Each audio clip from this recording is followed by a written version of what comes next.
When a lost World War II submarine was finally discovered, experts looked inside and screamed in horror. It had been 75 years, yet they couldn't believe what their eyes saw in a submarine that had been lost for so long. The murky depths of the East China Sea churned silently, concealing secrets that had lain dormant for over 7 decades.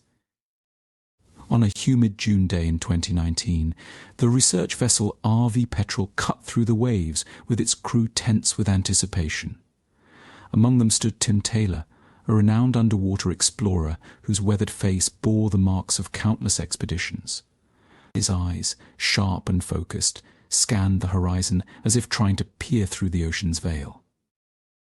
"We're approaching the coordinates," called out Dr. Sarah Chen, the team's lead marine archaeologist. Her voice trembled slightly, betraying the gravity of the moment. Taylor nodded, his jaw setting with determination. "Prepare to launch the OV ordered," referring to the autonomous underwater vehicle that would be their eyes beneath the waves. As the crew bustled about preparing the high-tech submersible, Taylor's mind wandered to the events that had led them here. It had been a long and winding road filled with false starts and dead ends, but now, armed with new information and cutting-edge technology, they stood on the precipice of solving one of World War II's enduring mysteries. The OV slipped into the water with barely a splash, its sleek form disappearing beneath the surface. On board the Petrel, all eyes were glued to the monitors displaying the vehicle's feed. Hours ticked by, and the tension in the air grew thicker with each passing minute. Suddenly, a gasp echoed through the control room. "Contact," shouted Chen, her finger pointing at a blurry shape emerging on the screen, approximately 1,400 feet down, bearing 030. Taylor leaned in, his heart pounding as the image sharpened. The unmistakable silhouette of a submarine materialized.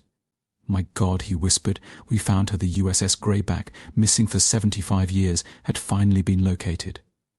But as the OV circled the wreck, capturing high-resolution images, the initial emotion gave way to a creeping sense of dread. Something was wrong, terribly wrong. Tim Chen called out, her voice quavering. "You need to see this." Taylor made his way to her station, his brow furrowing as he examined the footage. The Grayback's hull was largely intact, a testament to the quality of her construction, but near the conning tower, a massive jagged hole gaped open like a wound. As the reality of their discovery sank in, Taylor's mind reeled back to the beginning of this journey.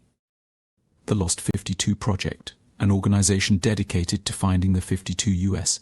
submarines lost during World War II, had funded the salvage operation. It was more than just a search for sunken vessels. It was a mission to bring closure to families who had waited decades for answers. The story of the USS Grayback, like so many others, was a tale of valor, sacrifice, and the cruel uncertainties of war. A return to the days when the Grayback was more than just a name on a memorial was needed to understand what was on the seafloor. The story began on April 3rd, 1940, in the bustling shipyards of Groton, Connecticut. The Electric Boat Company, a venerable institution with a proud history of submarine construction, laid down the keel of what would become the USS Grayback. She was to be one of 12 Tambo-class submarines designed to be the most advanced underwater vessels of their time. As World War II raged across Europe, the United States prepared for the possibility of entering the conflict. The Grayback, designated SS-208, was part of this preparation. On January 31st, 1941, she slid into the waters of the Thames River, christened by Miss Wilson Brown, wife of Rear Admiral Wilson Brown. 5 months later, on June 30th, the Grayback was commissioned into the United States Navy under the command of Lieutenant William A. Saunders. For the next several months, the Grayback and her crew underwent rigorous training and shakedown cruises in the waters off Long Island Sound. Little did they know that their skills would soon be put to the ultimate test. The Japanese attack on Pearl Harbor on December 7th, 1941, thrust America into the war. By February 1942, the Grayback was steaming towards Pearl Harbor, ready to join the fight in the Pacific Theater. Over the next 2 years, the Grayback would earn a reputation as one of the most successful submarines in the U.S. Navy. She completed multiple patrols under the command of Lieutenant Commander John Anderson Moore, sinking numerous enemy vessels and playing a critical role in the Allied war effort. But it was the Grayback's 10th patrol that would etch her name into the annals of naval history. On January 28, 1944, under the command of Lieutenant Commander John Adrian Moore, the Grayback departed Pearl Harbor for what would be her final mission. For nearly a month, the submarine prowled the waters of the East China Sea, striking fear into the hearts of Japanese sailors. On February 24th, she reported sinking 2 cargo ships. A day later, another message crackled through the airwaves. The Grayback had damaged a Japanese troop transport and sunk a tanker. These would be the last words ever heard from the valiant crew of the Grayback.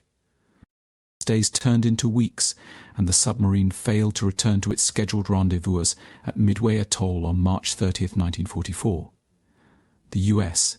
Navy reluctantly declared the USS Grayback lost at sea, along with her entire crew of 80 men. For the families of these 80 sailors, life became an endless vigil. Mothers, fathers, wives, and children clung to hope, praying for a miracle that would bring their loved ones home. But as the years passed, hope faded, replaced by a gnawing uncertainty that would haunt generations. One such family was that of Raymond Parks, a young sailor from Ohio who had joined the Navy with dreams of adventure and serving his country. His niece, Gloria Harry, grew up hearing stories of her uncle's bravery and sacrifice. He was always larger than life in our family stories, Ernie would later recall, but there was always this sadness, this void that his disappearance left behind. For decades, the fate of the Grayback remained a mystery. The U.S. Navy's historical records placed the submarine's final resting place about 100 miles southeast of Okinawa, based on Japanese war records. But despite numerous searches, no trace of the Grayback was ever found. Then, in 2018, a breakthrough came from an unexpected source. Yutaka Iwasaki, a Japanese researcher, made a startling discovery while combing through the files of the Imperial Japanese Navy base at Cebu. He found that a single digit in the latitude and longitude of a reported submarine sinking had been mistranslated decades earlier. This error, seemingly insignificant, had thrown off all previous search efforts by nearly 100 miles. Armed with this new information, Tim Taylor and his team at the Lost 52 Project set out to solve the mystery once and for all. The Lost 52 Project, dedicated to locating the 52 U.S. submarines lost during World War II, represented the culmination of Taylor's lifelong passion for undersea exploration and his deep respect for naval history.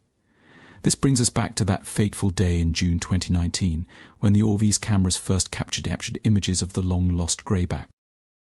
As the initial shock of the discovery wore off, Taylor and his team began the painstaking process of documenting and analyzing the wreck.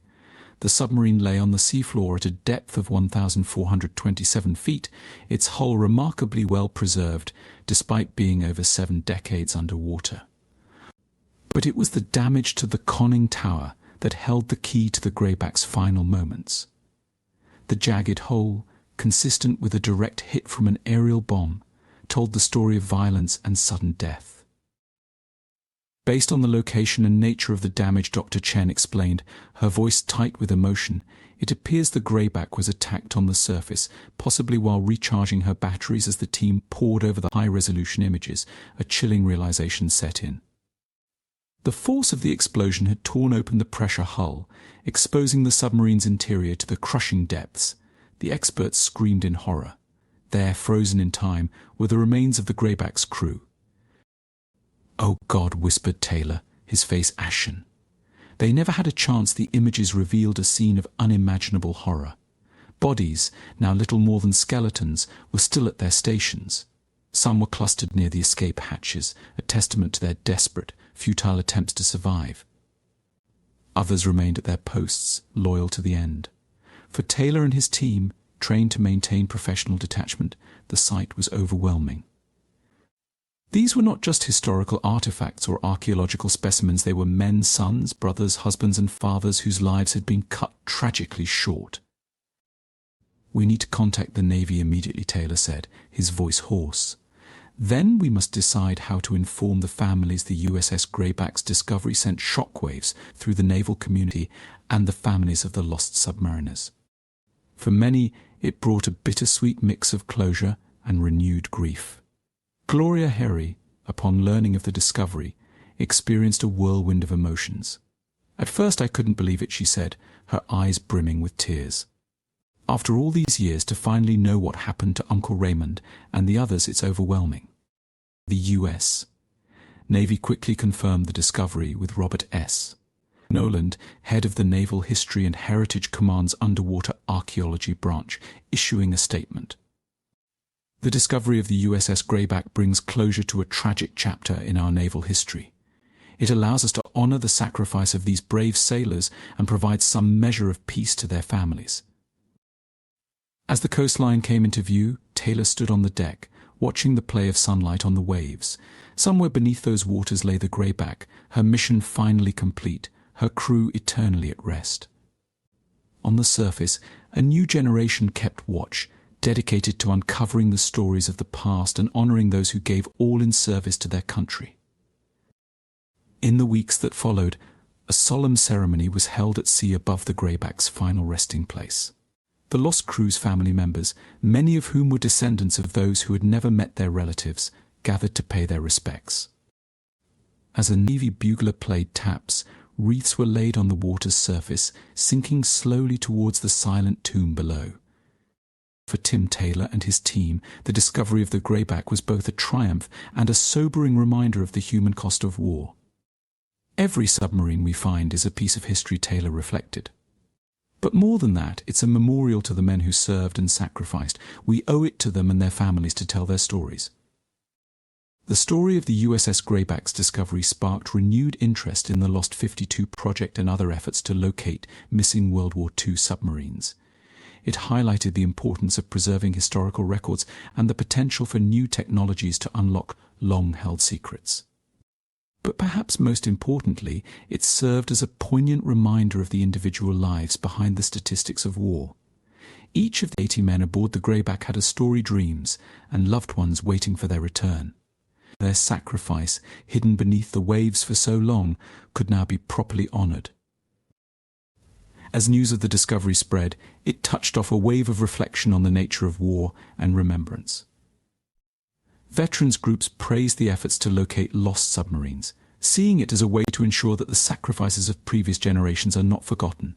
Historians, too, found value in the discovery. Beyond the emotional closure it provided to families, Dr. Emily Thornton, a naval historian at the U.S. Naval Academy, explained, "Each sunken vessel is a time capsule, preserving a moment in history. The Grayback's wreck can tell us a lot about submarine warfare in the Pacific, the technology at the time, and the experiences of the men who fought these underwater battles." For the families of the Grayback's crew, the discovery opened up new avenues for connection and healing. Support groups formed, bringing together descendants who shared a common bond of loss and newfound closure. Stories and photographs of the lost sailors were exchanged, breathing life into memories that had begun to fade with time. Gloria Harry found herself at the center of this community. "It's like we've all suddenly become part of an extended family," she said.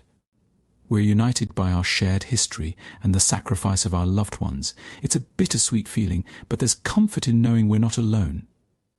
The U.S. Navy, recognizing the historical and emotional significance of the discovery, launched a project to create a comprehensive memorial for the USS Grayback and her crew. Plans were drawn up for a permanent exhibit at the National Museum of the U.S. Navy in Washington, D.C., featuring artifacts recovered from the seafloor, personal effects of the crew, and interactive displays telling the submarine's story. Tim Taylor and his team at the Lost 52 project continued their work, buoyed by the Grayback's discovery. "There are still so many vessels out there, so many families waiting for answers," Taylor said. "Each discovery is a challenge, but it's also an opportunity to honor these heroes and ensure their sacrifices are never forgotten." As the years pass, the story of the USS Grayback serves as a powerful reminder of the enduring impact of war and the importance of remembrance. It illustrates the bravery of those who serve beneath the waves and the relentless pursuit of truth by those who follow. For the 80 souls of the Grayback, eternal patrol has ended. They now rest in their ocean grave, known and honored. Their story, lost for so long beneath the waves, will be told for generations to come, a legacy of courage, sacrifice, and the enduring bonds of family and nation. In the quiet depths of the East China Sea, the USS Grayback stands silently, a monument to the cost of war and the power of memory. On the surface, a new generation keeps watch, committed to uncovering the stories of the past and honoring those who gave all in service to their country.